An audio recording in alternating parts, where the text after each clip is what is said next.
Everybody, this is Dave Young, and welcome to the GP14 talk with Bruce Heidelman of America about all things GP14 sailing. Welcome, Bruce, and good morning. I know it's 9 o'clock where you are today. Good morning. Good afternoon to you. Thank you very much indeed. Bruce, thank you for joining us.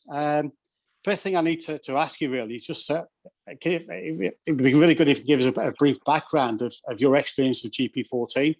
I know talking to you before, it's very similar to mine, so it'd be really interesting to sort of hear that from you. Sure. My experience with GPs is interesting. It spans many decades. However, most of the time has not been spent with GPs at all. So my dad, when I was growing up, was very much a dinghy enthusiast and built a number of dinghies. And when I was a small boy, we had dinghies in the house until eventually went to small keelboat sailing. But one of my first sailing experiences I remember was sailing in, I believe it was Sail 1023. Which was the first GP I was ever in, and my dad owned it for a while. Unfortunately, he bought it in poor shape, and it probably ended up on the bonfire very shortly after he got rid of it. But nonetheless, that was my first sailing experience in a GP. Then I spent most of my adult life up to this point sailing other boats and being in places where there wasn't much sailing to be had. And then about 2011, I decided I wanted to get back into dinghy sailing. Wanted to own a boat. I hadn't owned a boat in a long time, and my wife didn't grow up in a sailing tradition. And although she had done a lot of sailing with us, we had chartered some boats in the Caribbean and so on as a family.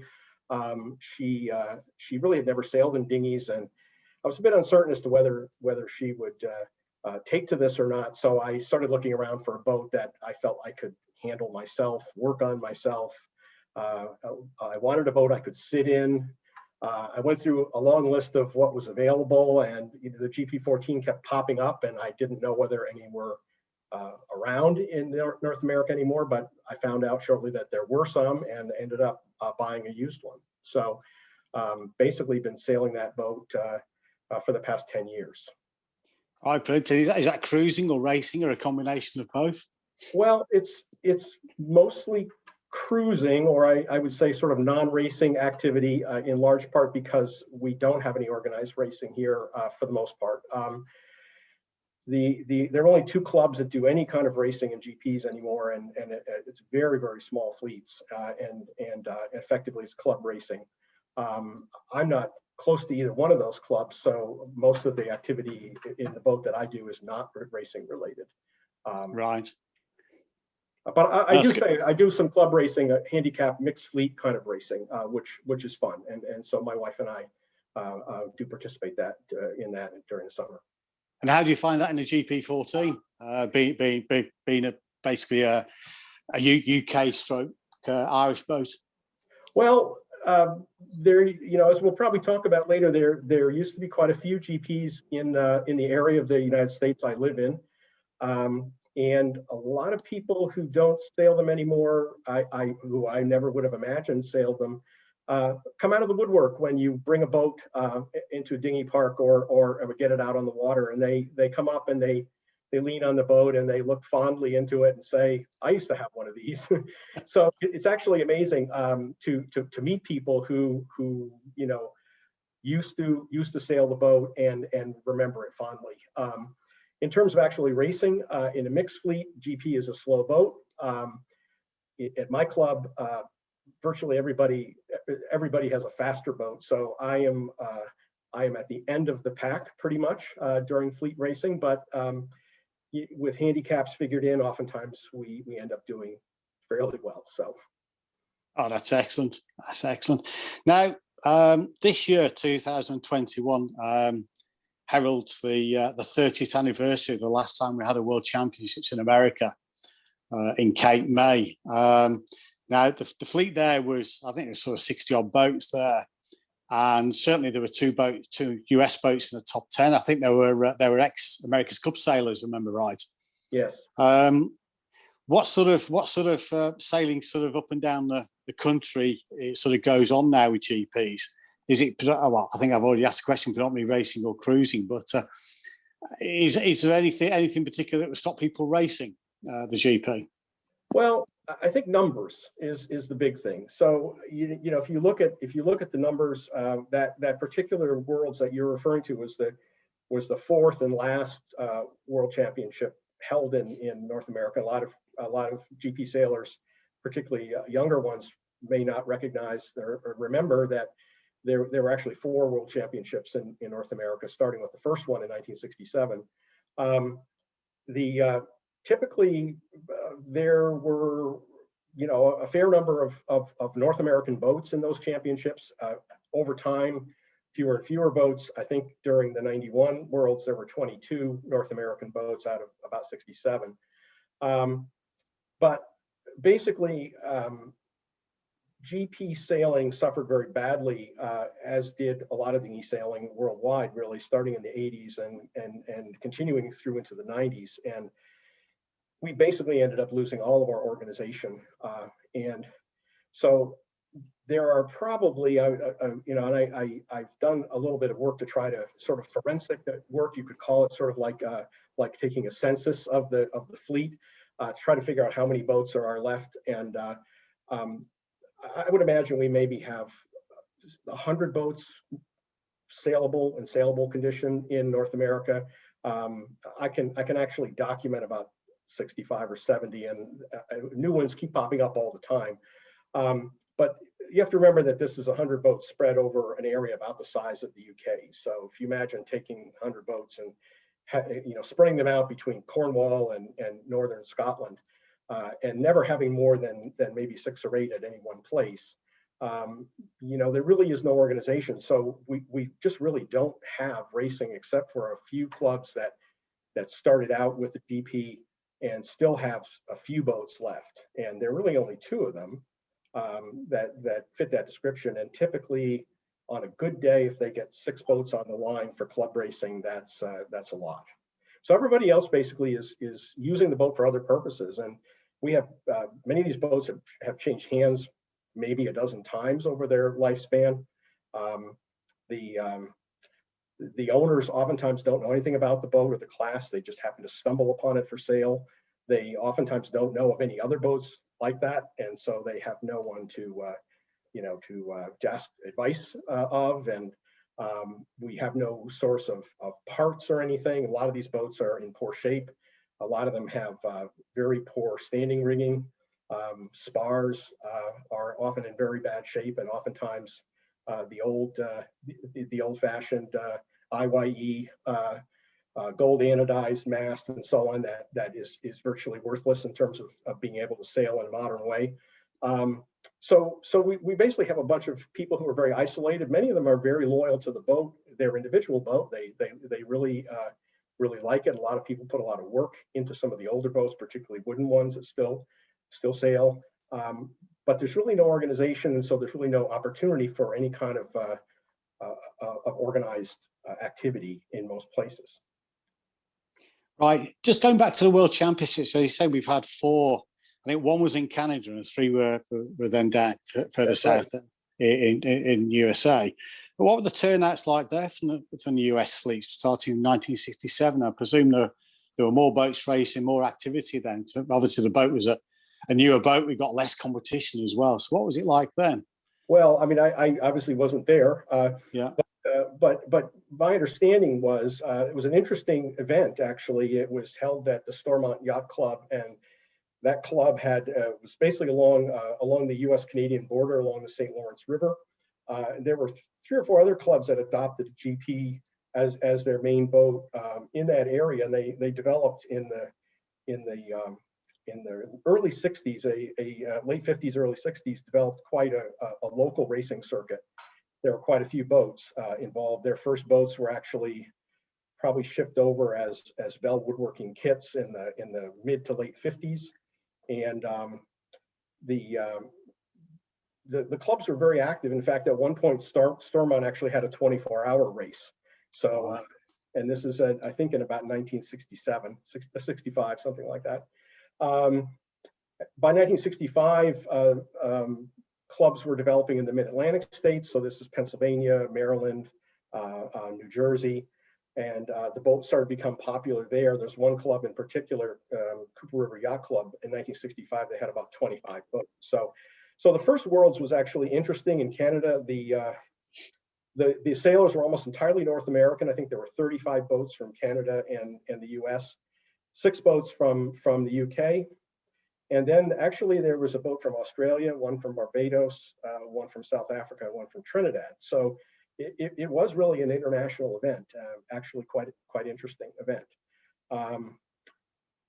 Gradually over time, the next couple events were more and more populated by boats from the UK, fewer boats from North America, although there were still other countries represented. Again, I think in 1975, there was still South Africa, Australia, Ireland, and so on represented. By 1991, a lot of these other fleets had ceased coming. Some of them had ceased existing, I think. There were no Canadian boats, for instance, in 1991. The boats, I think there were 45 boats from the UK and Ireland and 22 from the USA. So, and none of the other countries represented. So clearly there'd been a shift. I think the Canadian fleet had largely disappeared by that time. So you can see a transition in the vitality of the racing and vitality of the fleet here in North America over that period of time.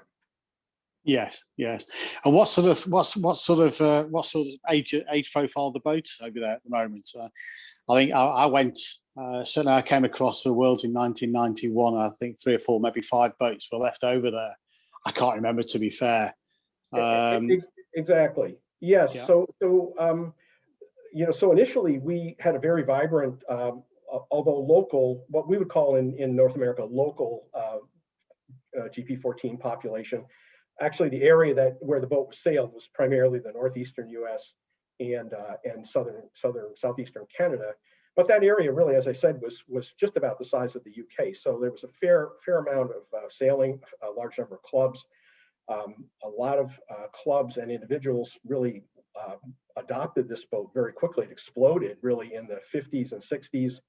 A lot of that was aided by the availability of Bell woodworking kits, which could be shipped across the Atlantic pretty cheaply, and people would then build them themselves. Clubs would build them, and so on. And gradually, we actually had a few builders, or at least companies that would buy hulls from the UK and fit them out here during the 60s and 70s. So there were actually local sources of boats, which was interesting. So I would say that a lot of the boats in the early Worlds were pretty current boats for the time.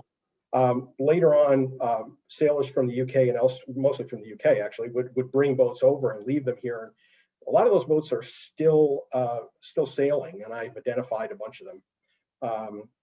Gradually, by the 1991 Worlds, I think far fewer boats came over. There's one boat I know of in particular, a late Series 1 Duffin boat that still exists locally, that was brought over from the UK during that time. But really, after about 1978 or 80, any new boats we got were largely boats that were brought over from the UK during World events. Yes, I mean, 1991 Worlds was quite strange, because I think the first boat was a Duffin Mark 1. Then there was a ruck of double floored modern boats coming through, and I think 7, 8, and 9 were back to new Mark 1s. So it was literally at that turning point between the more modern boats and the traditional boats with the floorboards. Yes, yes. So presumably then there are no Mark II boats over there. There are no Mark II boats over here. The newest boat we have, I believe, is 13119, which is right. Which is a late Series 1 Duffin boat. And then there are a few boats that are in the 12,000s, and then everything before that. There's a I have 11704, which is just about the last GP. It's a Mark III, so kind of an unusual fiberglass boat. That probably was just about the last boat that was actually built or completely fitted out in North America. Everything that came after that was probably a boat that came over with UK sailors for the Worlds. And then there are boats that extend all the way down. We have boats that we have a couple wooden boats that I suspect have 3-digit hull numbers that still exist. So it's very difficult because a lot of those boats never registered, and a lot of them, some of them have numbers on them that are confusing. People use their own numbering system over here very early on, and so it's hard to actually tell what their vintage is, but they're very old boats. So, right. And what's the potential going forward for the class? I mean, obviously we want to. I mean, I'd love to go back for another Worlds. I've got to be honest with you, but it'd be good to know sort of where you think the GP14 class in North America could potentially get to. With a bit of a push and a poke, if you like. That's a difficult question. I've been kind of poking the class association for close to a decade on this, as some of the people in the audience might know. So I think there's some major obstacles that we have to overcome, and I think some of those obstacles are actually common to all the foreign branches of the association. More or less. So we have different histories, but we face some of the same challenges. I think one of the big challenges is a lack of boats. So our boats are seriously old right now, and this might be a good opportunity for me to just break away a little bit. I have just a couple slides that will kind of give you an idea of where we've gone or have not gone over the last 40 or 50 years. So I'm going to share my screen very briefly here. This is not a long presentation. I think it's 8 slides. So can everybody see that one? Yes. Yeah. Okay. So I'm just going to show a few slides to give you an idea of how stagnant the class has become over here. So these are actually photos from the early days in Ontario and Northern New York. This would be Stormont Yacht Club, probably in the 60s. And just to give you an idea of what number of boats and the activity here, most of the boats that you see out on the water here are GPs. Again, another photo, probably from that same vintage based on the sale numbers. Again, some fairly active racing. Club racing, regional racing, North American championships were being held at this point. This is a fairly large event. These are all GPs, and I think I've counted at least 35 in this view. So there were some pretty substantial fleets and some pretty substantial races that were held during this time. Another photo. And then we can turn to today. This is the Cooper River Yacht Club in New Jersey, which is one of the 2 clubs that really holds any kind of racing at all anymore. It's all club racing. There's nothing on a larger scale, but they do actually have a GP fleet remaining. And you can see from the sale numbers that we haven't made any progress really. All 4-digit sale numbers. These boats are old. Many of them are in very poor condition. Just to show you that I prove that I'm not showing you something from many years ago. This is a drone shot here, so clearly this is a modern view. There are some boats that are a little bit younger. This one here is 11,000 series boat, but again, that's from probably 1975 or 6, something like that. Then the other club that is currently racing at all is the Lake St. Lawrence Yacht Club, which is up along the St. Lawrence River, across the river from where Stormont Yacht Club held the first Worlds. And here's an old picture over here. This is what was, and this is a modern picture, and this is what is. So clearly, we've made no progress in terms of developing any kind of modern fleet, simply because we haven't had boats. I'm going to finish just with this one here. This is my wife and I in 11704. sailing on the St. Lawrence River, this is kind of a metaphor for where the class is at this point in North America. We're sailing on the St. Lawrence River, very close, in fact, to where the Stormont Yacht Club is. Obviously not racing, this is cruising. We're following a wayfarer, and I think in North America, the wayfarer class has survived very well, and it is a good model for us for how we might move forward in the future. They have a vibrant a fleet, 2 class associations that have modest membership. They have extensive racing calendar, lots of cruising events, and lots of interaction with the class association in the UK. So, you know, there are various reasons why they did better than the GP did, but you know, we have a model for how we might be able to develop ourselves a little bit, and certainly it's worth watching and learning from how they weathered the storm. In terms of future events, I think again the big impediment is lack of modern boats. You know, what typically happens when classes shrink is the racing is the first thing to go, because it requires organization, and it requires people getting together to participate in groups. They have to be close enough to one another, and once you whittle down the fleets and separate people far enough, it's impossible to actually run organized class racing. And so that means that either a class fails, or if the boat has another purpose, and GP obviously was originally designed as a general purpose boat, so it does have other purposes if one chooses to use them or take advantage of them. So you're left with those other non-racing uses, which can be very rewarding. But what tends to happen then is the best sailors leave the class and move to other classes. So we have a lack of modern boats, and we have a lack of good sailors. Probably our best sailors have moved on to other classes. And so in terms of participation, we are not in a good position to participate in a Worlds event in any kind of a serious way.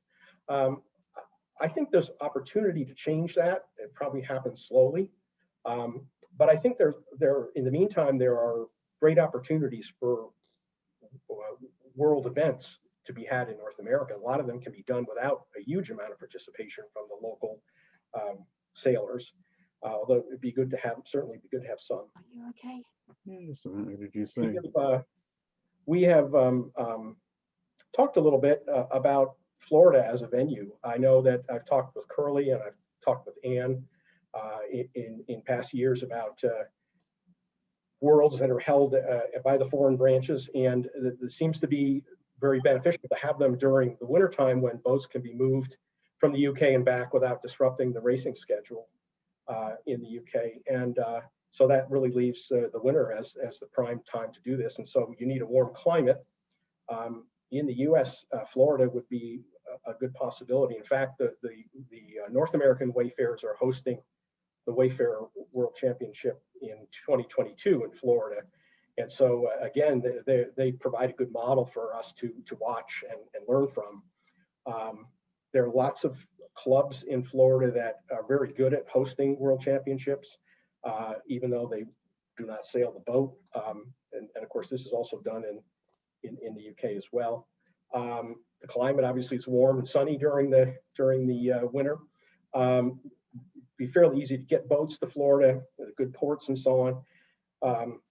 Another interesting thing is that there's really some excellent cruising grounds in Florida, and there are dinghies that the Wayfarers and other groups that cruise around Florida waters. There are plenty of interesting things to do if cruisers wanted to come over. And obviously, Florida is a place where families could come. There are options for tourism and various other things. So, you know, in my mind, Florida might be a good opportunity. You know, exactly how that would work and when that would work, you know, clearly it's not anywhere in the near future, but something maybe for the class to think about. That's brilliant. Thank you very much indeed, Bruce. Are there any questions, Charlotte?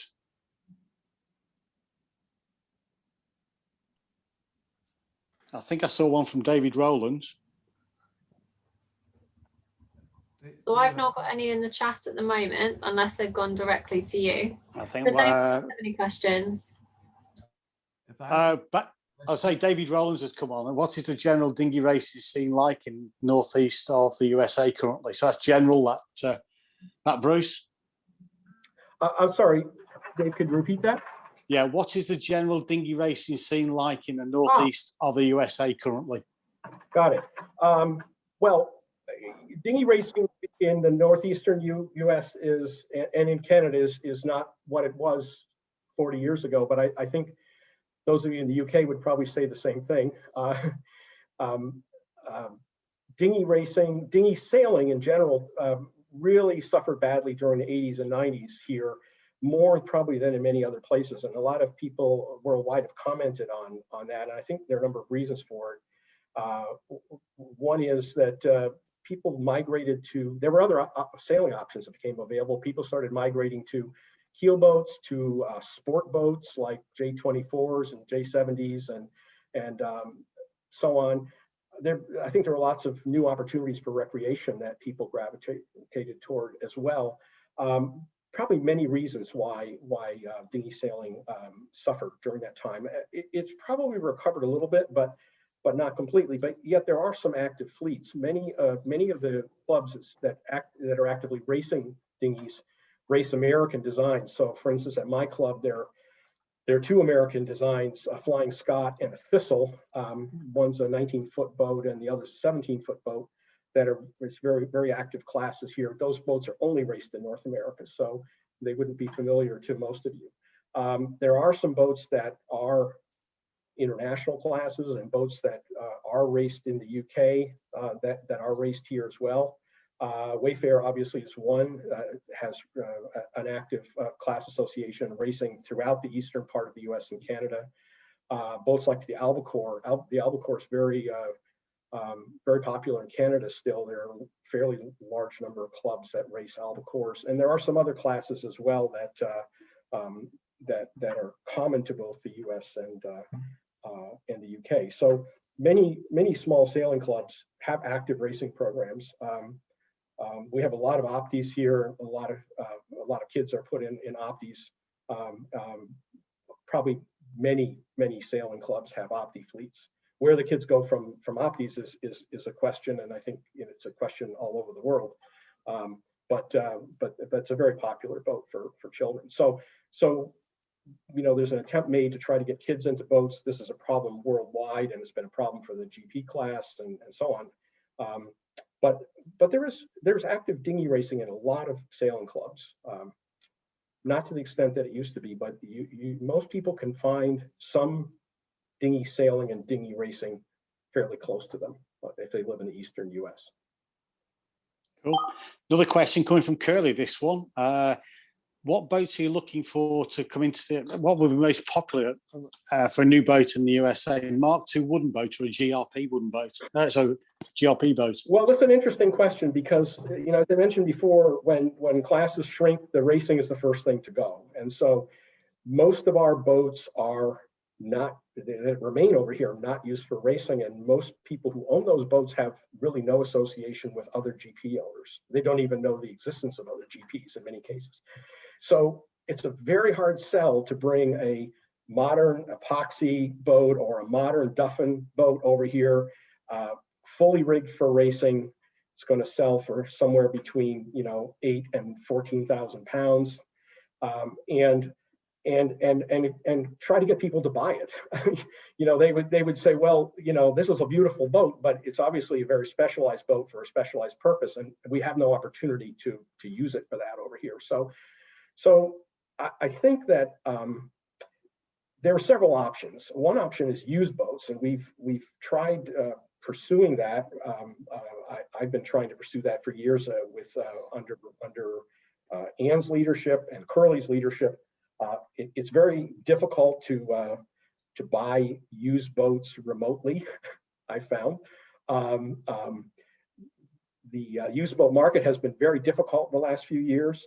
And all the various arrangements, financial arrangements and transport and export and so on are difficult to handle, and they add a lot to the cost. So the cost of shipping a boat in a container or as a roll-on, roll-off on a road trailer is quite high, and for boats that are fairly inexpensive, it adds a very high percentage to the cost. Having said that, I just purchased a 20-year-old Duffin, and am waiting for it to come over here. I purchased it in September, and it's still sitting in Wiltshire waiting to come. I chose a very bad year to do this in. Hopefully I will see it for the sailing season coming up, but we'll see. Another option, though, is potentially some modification of current boats. So, I think that the way to entice people who are currently sailing GPs or who might be interested in sailing GPs back into the class here is a boat that actually has some more all-purpose characteristics than the boats that we currently see in the UK. Boats that maybe have some cruising features, maybe are available set up with reefing, with storage, various other things. But boats that still meet class regulations and still are potentially viable racing boats at the club level. Now, no one's building anything like that right now, but I would encourage the association to think about expanding the tent a little bit, going back a little bit to Jack Holt's original vision for the boat. I think there are actually people in the UK who might go for a boat like this. Currently, there's really no upgrade path for cruisers, GP cruisers in the UK. You basically buy an old boat and fix it up. If you want to buy a new boat, you have to make fairly extensive modifications to make it do what you want. So there's an option there. There's an opportunity that I think maybe we all should be looking at, and try to pull in some people who might be on the fringes of the association and find a home for them in many ways, but in one way provide them with an upgrade path to a new boat that fits their needs a little bit better. Yes. One for Man Penny, I think you've just covered that. We've talked about kits before. What about approaching North American boat builders? And another one, in fact, another one from Curly. If the boat is produced in North America, would that help? Well, kits are interesting. So Yeah. Phil Hodgkins has a kit available, and we've looked into that. One problem with his kit is that it requires a fairly extensive jig, which is expensive, and it really doesn't pay to purchase the kits unless you're going to build a number of boats. And again, we have no concentration of sailors in any one place, and so, first of all, I think we'd need some better organization and communication over here to actually pull people together who might be interested in doing something like this, and that might be then possible. There are plenty of good boat builders over here working both in plastic and in wood. The eastern seaboard of North America has a long boat building tradition.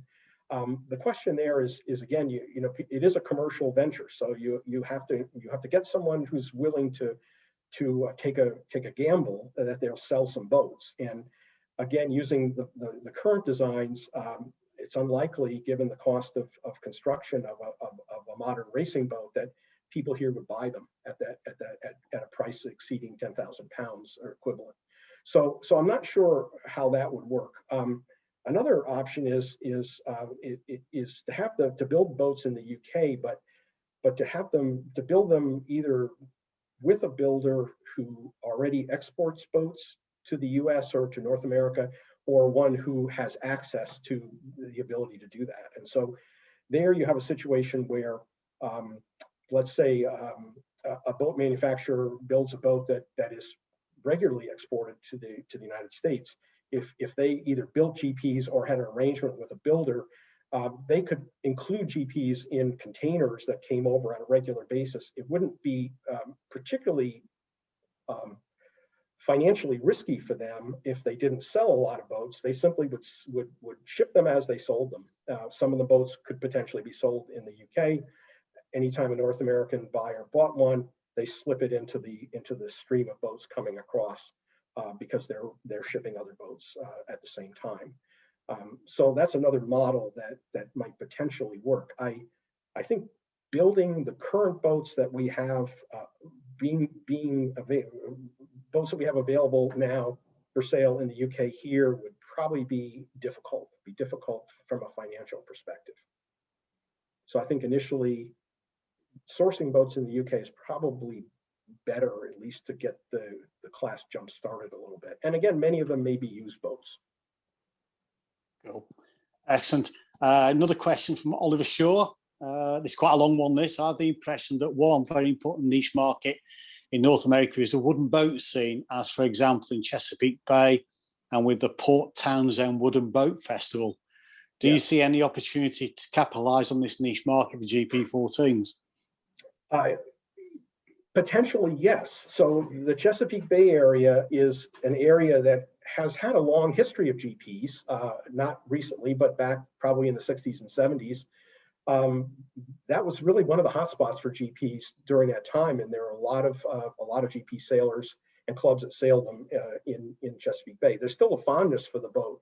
I think there's a maritime museum in Oxford, Maryland, that actually has an old GP as part of one of their exhibits.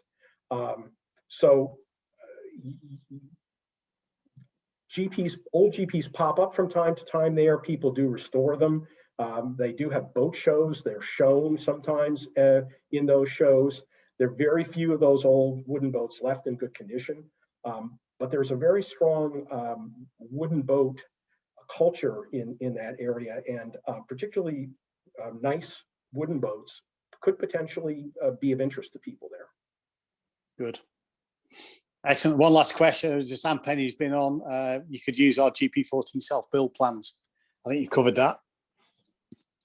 Sure. Yes. Plans are available, and that's great. And that's one area where the class association has a great leg up on classes like the Wayfarer, where the copyright to the design is held commercially, and there's only one source. And basically that's killed all wooden boat building in the Wayfarer class. We're fortunate not to have that problem, so plans are available, and industrious people with good carpentry skills can build them. I don't happen to fall into that category. My boat would probably look more like an apple crate or something like that than a GP. But yes, and I don't know. I know Curly has mentioned to me that there are several groups potentially looking in a very tentative way into building GPs over here. I don't know exactly what they might build, but there are wooden boat builders who certainly could build boats from plans and I'm sure produce a very nice boat. The question is, could it be economically viable to do that? And there might be individuals who actually would take it on themselves. We certainly had, in the early days of the class, a fair number of people who built the boat from plans here. Excellent. Thank you very much. That's there are no more questions, Bruce. So in summary, thank you very much for the update on the GP14 class in the USA, and not forgetting Canada, which is all part of the remit. If anybody's got any more questions, please bring them over just now and we'll get those answered. But if not, thank you very much indeed, Bruce. You're welcome. And I just would say, in closing, I appreciate the interest that the association has shown. We're in poor condition and certainly have a long ways to go, but it's encouraging to see that there is some interest in this, and I look forward to continuing to work with the association to try to get us on a better path. Excellent. Thank you very much indeed. Appreciate your time, Bruce. You're welcome. Thank you. Bye-bye. Thanks, Bruce. Bye-bye. Thank you. Yep. Thank you, Bruce. You're most welcome.